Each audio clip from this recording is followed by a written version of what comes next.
I am Ann-Peggy Divine. Welcome to the Divine Design, the podcast where we unfold heaven on earth and reframe spirituality and theology for a new cosmic era. Your journey on human evolution and integration of your divine design starts here. Welcome, Elaine.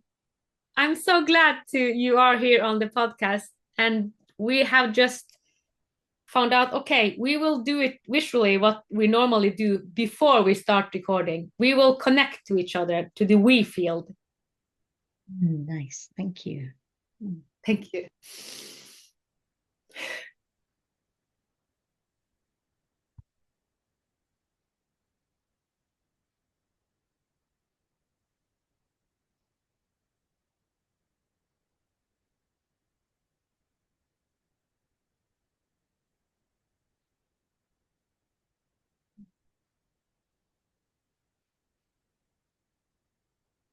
I love your energy. You are so soft and you're so sweet.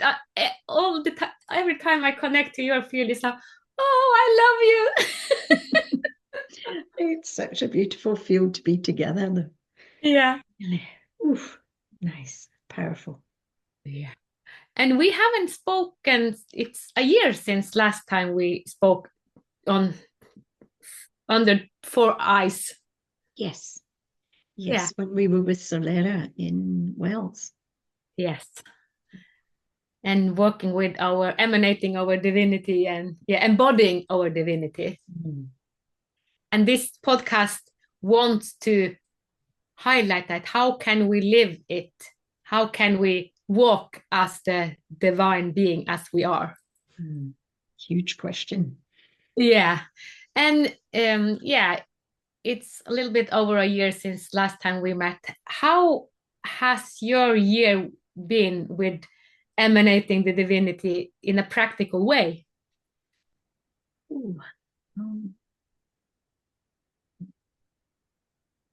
For me, it feels like I am becoming more visible in the world. And that's a lot of the work that we did a year ago about visibility. And I've been asking for visibility in the world.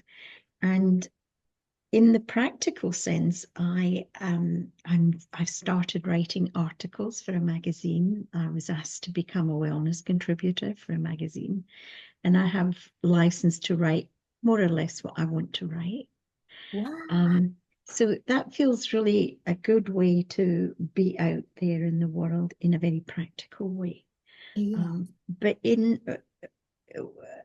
at the side of that, it feels like my whole way of working with clients is becoming more refined, becoming bigger, much more working with light codes to really affect the other and to bring them into alignment. Yeah. And again, I'm learning so much. Each time I work with a client, it's like I learn more and I become bigger and they become bigger. Well, so interesting. You said you work with light codes. Can you tell a little bit more about working with light codes? For me, it's a very gentle, non-invasive, and very powerful way to affect change, to affect healing, to affect most things, because it's like it's in my meditation recently, I heard the words that light codes are little pieces of love. They're little pieces of the divine. And they're kind of like almost like a very refined plasma. Yeah. I mean, they're just exquisite. And up until recently, I kind of thought that it was always golden light symbols and light codes. And then suddenly these light codes that were just delicate silver, exquisite, came through. And then I realized that you could have different colors for different needs or... Yeah, but for me, in the essence, I think they are little pieces of love. of divine love. Yeah. I have worked with light codes, but it comes to me as the light language. Mm-hmm. And when first time when the light language came through, it was like I didn't understand it. So what is this? So it was kind of, okay, can I use this? But then I felt that it healed me. So it was okay, I'm getting so much healing. But then I went into a deeper relationship with it. And then okay, this language is an experience language. It is a sensory language, because I tried to understand it from my old paradigm, kind of, what is this? Because the wording was like, I had no hierarchy structure and to try to understand it, but it has no hierarchy structure. So it is light language and there are no condemning. So what comes to me, sometimes it looks like Chinese, another time like, so it, everything comes to me, but when I go out of the words that come to me and the sound and everything and just sense and feel, oh wow, what information comes to that. So many light codes, kind of. Yeah, it is light codes. Yeah. Yeah, and it's a vibratory thing. Sometimes I also have sound that comes through, and when I hear, I have one very beautiful healer friend who does a lot of light language transmissions, and it all sounds so elegant. But when mine comes through, it doesn't sound so elegant, and but I just kind of go with it. I just let it go, and just because it's vibration, it's frequency, and it kind of goes with the codes, but often for me they're very visual. The codes are actually very visual, and they also kind of come out my hands, so when I'm working. Yeah. Yeah, I remember that when we worked together, because it also come through my hands, but I haven't thought about this as light codes, but yeah, it is. Yeah. So because I think we are in a time where we actually are making a new language, a new understanding of everything. Mm. Yeah, absolutely. Yeah. Yeah. Yeah. So And one thing that I would add to that is that working at that with these frequencies, whether it's language or codes or visual or not, it's a constant elevation of our own vibration, a constant expansion of our own vibration, as well as the giving to the other. But for us, it's a constant expansion. yeah. And sometimes I feel that the expansion can be so big, and I can't, okay, it can't be any bigger than this. But it's kind of, I'm so much in awe. It's like, wow, wow. Yeah. But at the same time, when I say it can't be any bigger, because it's not that it has to be bigger and better, because it just is. The new thing is just, okay, this is better, it's bigger. No, it can be, it can be also frequency of experience pain, to understand another person. And that also is kind of a light language. So yeah, I think the new concept, what is important for me is to say that we think in hierarchy, that above or under, but there are nothing above or under. It just is. Everything is just is. Yeah, yeah. Another way I would describe it for myself is spaciousness. There is so much spaciousness. Yeah. Whether the focus is on a particular issue in someone's energy field, or being in what is called the bigger field, but it's more, when I feel into it, it's more about spaciousness and open beingness. Yeah. What you call spaciousness, I think that's the same as I call heaven on earth, because I said I live from heaven and earth. And when I hear you talking about this, for me, it's the same as spacious.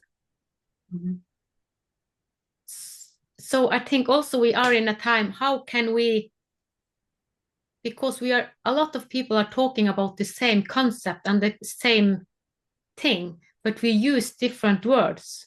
Mm-hmm. So how can we kind of find a common word or the common language to understand that a lot of what we are doing as humans are the same, just using different vocabulary and different languages? Mm-hmm. For me, that would come through feelings and emotions, and using our whole body as a sensorium, as to really intuit through this magnificent body that we all have, that has so much to offer that we don't even know about yet. Yeah. Yes. Shifting from the mental construct to the experience of divinity. Yeah. I remember the many years ago, I used to do eyesight work, vision work. And when I actually touched into the vitreous humor in the eye, that liquid inside the eyeball, I immediately recognized it as Godness. And I mean, I was quite young then. It was maybe, I don't know, 20 years or so ago, or 25. And this was something really new for me. And I couldn't quite get anyone else that I was working with at the time to understand what I meant. But it was just like that part of our body was pure Godness for me. Yeah. And then as I, learned more and more about myself and life, and I mean, all of the parts of our body are pieces of Godness, really. There's a kind of honoring in that. I love that you say that, because during all my life, people have said, you don't see me, you just see my eyes, because I see people in the eyes. So if someone said, oh, I'm fat, I'm ugly, they have labels on themselves. I see all as divine, as a gift. So I see them just in the eyes. And I remember one man that I worked with, he had lost a lot of kilos, very many kilos.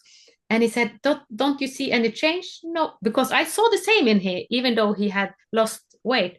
But he felt bad because I couldn't see that he had lost the weight. But I saw the same divine soul, even if he was so many kilos more or less.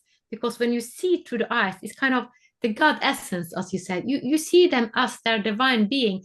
And this avatar, yeah, we have an avatar, but if it's like this or that, it doesn't kind of matter, because it's just the instrument we use to bring out our divinity. Yeah, absolutely. And another thing that I hadn't been so much into iris analysis. You know the iris in the eye. Mm-hmm. Do you have any practices with the iris? It's quite a long time since I've done that kind of energy work. But no, I don't personally kind of go there, because so many of my clients are online, so I'm not having them physically in front of me. Yeah. But when you have someone physically in front of you, that whole part of the being is so powerful to connect with. Yeah. It almost feels for me like there's a direct connection between the eyes and the heart. And I know people say eyes are the windows of the soul, but for me, it's the heart connection from that place. Yeah. But I think it was so fascinating, because I have studied some of the kinesiology, and one of the aspects is reading the iris. And if you watch the iris, you can see all the patterns in a human from the iris. So if you have dark spot, it's like, okay, it can be cancer, it's an imbalance. And when I got my first iris analyzed on my eyes, he didn't know anything about me, but just by observing my iris, he could tell all my system. And I was, what? So I was amazed that just by studying the iris and the constitution, because we have different constitution, do our body communicate well? Because the constitution in us is a system, do all the parts of us communicate perfectly? Yeah. And when if we bring this body aspect into the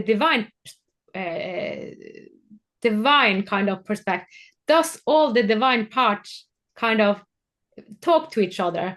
And then I think we have to listen. Do we listen to all the divine parts so that all this system that we are together are communicating well? Yeah, as you said, like the light codes, are the light codes the divinity of us? It's the light code. Are they communicating? Do we understand it? Yeah, fascinating. Because our whole body is a roadmap, whether it's hands or feet or irises or the whole meridian system in the body. And as you say, when you take that out, you in a way expand it into other dimensions, as opposed to, say, making it bigger, but taking it to other dimensions. Does that lead to the vibration of light codes? And then where does that lead to? And fascinating. Yeah. What is beyond the whole communication network of light codes? Yeah. There will never be an end to our question. No. So God, as I see God, we are creating God through us. So God is expanding because we are expanding. God essence, it's kind of expanding. Yeah, and it's such a gift being here. I was just experiencing how nourishing it is in my body to have this kind of conversation. It's not one we have every day. That's true. But hopefully in some years it will be. What I have seen the last years is that I have merged different lives in the past and the future. And when I lived in Guatemala in 1600, I was a shaman and a priest, this tribe leader. And I did the same as I do today, but with a masculine energy. And it's a big difference between a masculine energy and a feminine energy. So I'm doing the same, much the same. I evolving to that. And I have take all the knowledge from that life to this life. How can I do it the same way? Because I'm not a tribe leader now, but I'm going into that, because me and you, all of us who are already embodying the divine, we become the role model for the new human. Yeah. And we can learn from past and future. So I feel that we are merging time now. Yeah, I would agree with that. I also feel that for myself, that I often come from another dimensional place to support that coming together. So it's almost like the starting point is from another dimensional place. And then within that, I can affect those other, perhaps different experiences of our soul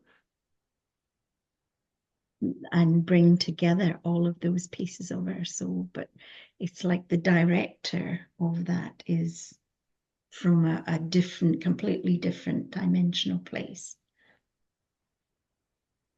I don't know if that felt clear. Yeah. Because you are talking about what is kind of behind God. Yeah, sort of. Yeah. Or even behind me, or behind my concept of me as a body, or other lifetimes I've experienced or other soul experiences I have. It's like this bigger overseer, if you like, which could be called God, or it could be something beyond God, or consciousness. It could even be a consciousness. Yeah, because someone see God as the God of the all of this galaxy, and that we know that there are trillions of galaxy, and what's behind that again? So, it's no end, it's infinite. And trying to understand it with our mind here in this reality is just mind-blowing. Yeah. And I think also it is important to remember that we are here to experience our divinity. So we have to ground ourselves at the same time as we bring in all the light codes and all the dimension of us.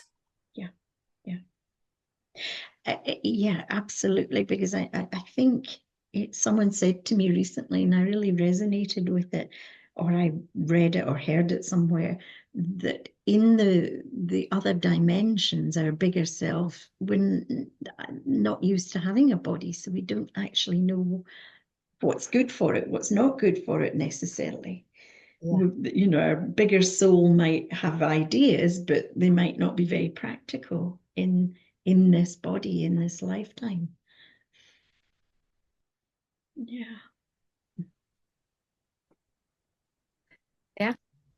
I had it's just a half year ago, when I go into the divine design, I can kind of experience whatever I want to experience. And then I was in this experience, and I thought, okay, what dimension is this? Because I just opened to whatever unfold. And then it was kind of, okay, where you are now, you don't have any body. You are in the realm where you don't have any body. So you can create whatever you want. And it was like, as you say, the dimension beyond body and the physicality. It's like, wow, I have no body. I can do whatever I want. And it was everything that I wanted, kind of just doing that. And it happened. It was no time. And it was it's like, oh, so this is where we go when we are out of this body. But I think we can go many places. But this was also because I have been beyond time several times. But this was kind of, it was so peaceful, you knew everything. So it's like, okay, yeah, we can go to this dimension and several dimensions. And in this ceremony, I had a ceremony, I think I was in 7, 8, or 9 dimension. And I said, because then I did my thing and I went out of one dimension and into another. So that was one of the dimension I was in. So the capability we have, it's amazing. It's like, I amaze myself. Yeah. Do you have a practice of doing ceremony, or are you just closing your eyes and then you're there? I guess I just kind of close my eyes and Yeah, normally every day I do it, but sometimes it feels right for me to do a ceremony for some hours. It's like really bringing in and making sacred space, having candle and flowers and water, bringing all the elements. It's like honoring the divineness in me. So even though I also, as we lined up, is kind of, we feel each other.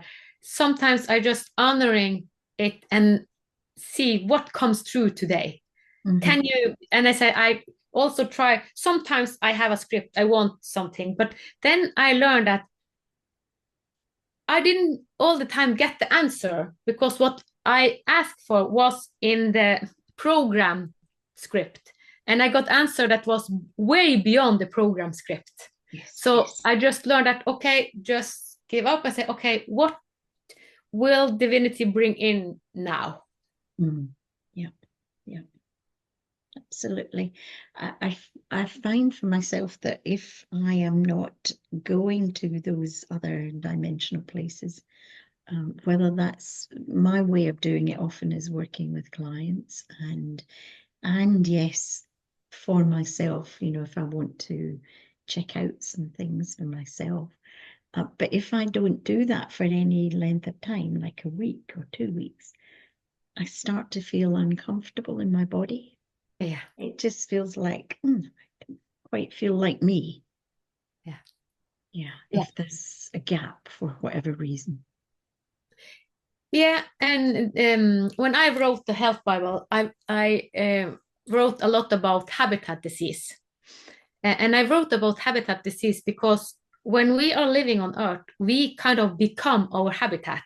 As you say, if we are not aware about our divinity and bring that through, it is so easy to take, because what I did when I was young, I took all the diseases, I just absorbed it because I was empathic. And so I became my habitat, and my habitat was so imbalanced. So I was sick, sick, sick, sick, sick. And I wasn't a Christian, and I wasn't a spiritual person the first, when I was adult in my young adult life.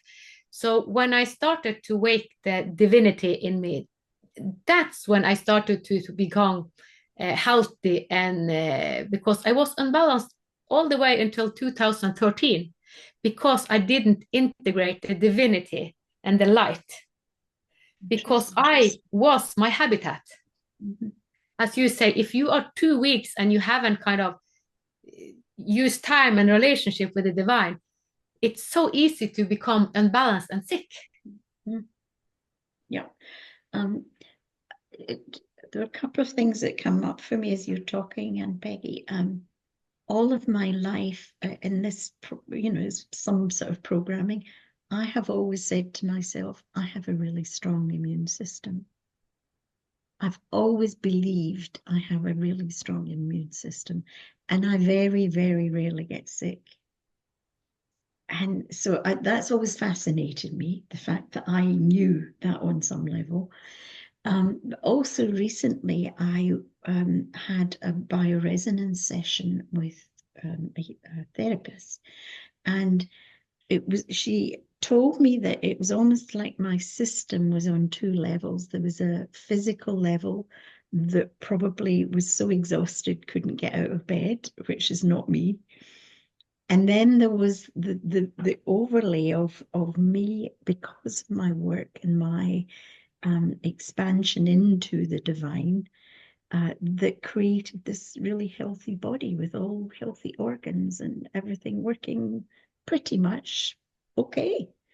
Yeah. And I was so fascinated, because this is what we tell people, that when we do this work, we can become more of who we are. We can become healthier, and yes, that's what I tell my clients. But to have someone tell me that was so fascinating, that it was almost like, oh, that's really true. Yeah. That really happens. Yeah. Just find it really fascinating. Yeah, and a lot of people, or some, just know from they are a child, and we also choose life, because I saw that I choose this life to experience a lot of health issue, because I couldn't write the Health Bible if I haven't had all this issue and all the imbalance and see the bigger picture. Absolutely. So I'm glad that, even though until I was 5 years, I was in contact with my divine spark, but then when I was 5, I shut it down. I chose habitat that have a lot of fear, a lot of darkness. So when I was 5, I had to shut down my heart because it was so painful. So I have to go into my cocoon, kind of just doing what the society wanted me. So I went into this hamster wheel, as we do, the programming. So I did my programming from I was 5 till I was 40. And when I was 40, it was kind of chunk, and something happened, and my heart started, and it went into this imbalance for 2 months. And this was kind of the wake-up call, and the doctor said that I would die. So I prepared to die, and I did die, but it was the ego, the programming, that died. Mm-hmm. So that the divinity in me could come true again. Mm-hmm. The one when I was 5 years, I kind of closed it down. Then I had to go back, open. And now I really embody it. Mhm. So I'm glad I had that, because now I can help other people, because we dim our light, because we go so into our programming. And I, even though I'm worked as a therapist, a social worker, and had a lot of therapist education, I had to embody my divinity. Even though I had a lot of tools and a lot of thinking pattern, it was really embodying the divinity that really get me in balance. Mhm. Mhm. Yeah. So no one knows, as you say, but I knew until I was 5, but I had to give it up because my habitat didn't allow me to shine my light. Mhm. Yeah. So we need to help people. So the program I'm starting now in a month is like Divinity Reset. It is actually what we are saying. It's a reset. It's kind of, how do we get all the patterns that are in the way of our light, just to let go of them, so that we can shine the light, the divinity that we are. Yeah. Yeah. And everyone experiences that so differently. I think with some people it happens in an instant, Yeah. which is that kind of happened for me in that moment. Yeah. And other people need to, I think in that moment when it's really a big awakening, then the ego structure and the programming starts to shake and break up. And some people need to approach it from the place of gently opening up the programming in the ego system, and slowly wakening up. Yeah. I mean, because we're all different, we all do it differently, and we Yeah. come in with the intention to Yeah. do it differently. And I think that's the beauty of our work, to really support people going through Yeah.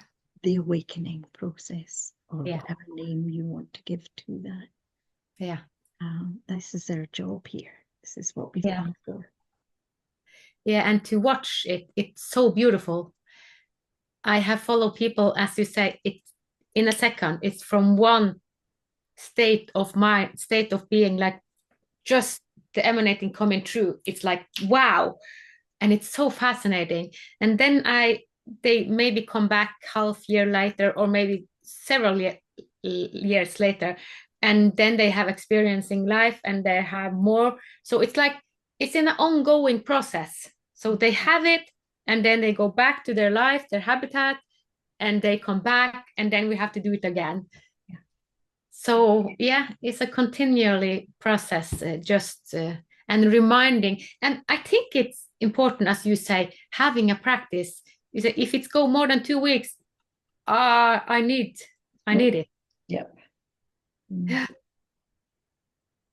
Yeah, and I feel the same. If I have too much to do here and not reminding myself to take care and everything, then yeah, I know that if I'm not good for myself, kind of, if I don't take care of this body, I cannot be there for you and the other one. So the perspective of, yeah, we have to take care of our body also. Balance in everything. Absolutely. It is so simple, at the same time so hard. And we live in the world. We live in a world. Well, we live in the world, and we have families, and we have friends, and things to do, and jobs, and mortgages to pay, and all kinds of things that Yeah. can take our attention, distract us. But more and more people, I think, are more and more committed to change. yeah, That's how it feels for me. yeah, for me too. Yeah. But you said that you like to go beyond dimension and what's behind. Can you share some example or epiphany or experiences that are past what we normally consider normal? Gosh. I think it helpful to listen to other people, because it kind of expand our minds, because we have a tendency to lock ourselves into concepts. So when we hear other that, okay, that's possible, that's possible. Yeah. It's definitely, it's a couple of things come to mind. I, for my own awakening many, many years ago, that for me happened in an instant, that you kind of being hit by a bolt of light, and like everything opened up.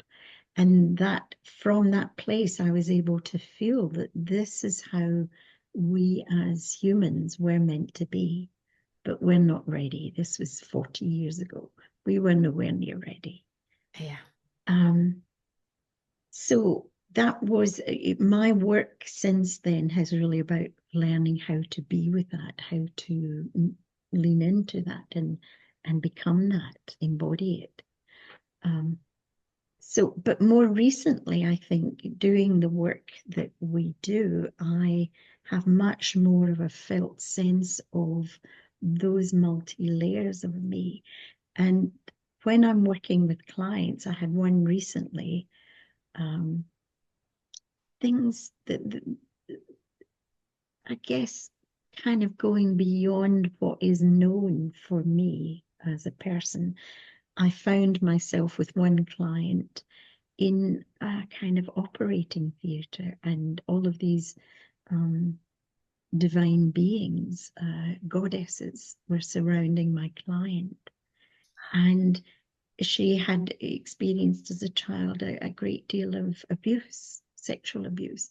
And the ceremony and the ritual and the actual operation was to extract all of that energy, that DNA, that sexual energy from her system, to allow her to be more whole.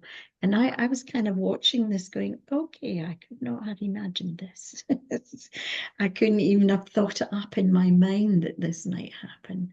So it's like we're constantly faced with things that we just can't imagine. There's so much there that we cannot imagine that is possible. Because I truly believe that that changed something for her. Yeah. In this physical level. Yeah. And yeah. this is the divine at work. Yeah. Yeah. Yeah, you talk about higher dimension. When I have worked with people, I have worked with so many past life, and I have seen that how all our life are interconnected. So what one of the client was in Russia, being a very a military man, authority, and he was violent, and he raped people, he killed people, he was really a bad man, to put it like that. And how this life have affected other lives, and this life, this person have kind of surrender and are there for a lot of people. It's kind of she's a she in this life, kind of wanting to balance it out, not as a punishment, because it's not punishment, but you feel the responsibility when you are in the divinity. It's like, okay, I have been that, I take responsibility, I want to. So she feel that it's right to be there for everyone. At the same time, she takes care of herself. But I see that because she is in contact with a lot of people, and all the life is kind of merging. It's like she balanced out. And she have also in past life experienced abuse, different kind of abuse. And yeah, I have learned so much, as you say, through the client that has come to me, and I have guided them past life. Not so many have been in future life, actually. Most of them is past life, but some in future life, yeah. But learning all the dimension on earth, I think it is fascinating, really, and how we are shaped from our in the womb of our mother, and how we become as adult, and we replay this kind of patterning. And yeah, and also bring it through us from time to time to time. And also my own life, because I have met soul in this life. And when I met one of the soul that is not in my family, because often our family is soul that we have incarnated in past life or also present life. But I met a soul that I had never met before. It was totally strange for me. And it's like, I know you. And also my daughter, we were into a gathering, and he was 5 years when he met my daughter, and I think she was 8, 9, and she said, I know you, I really know you, because he connected on this essence level. It's like, yeah, we know each other on this level. Yeah. Fascinating. It is fascinating. Yeah. And then we are talking really about the oneness. Yes. Yeah. It's so beautiful when we have that connection with someone. Yeah. Yeah.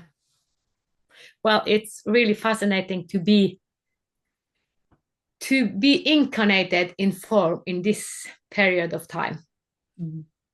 Really, it is a big gift. Yeah, indeed. Huge.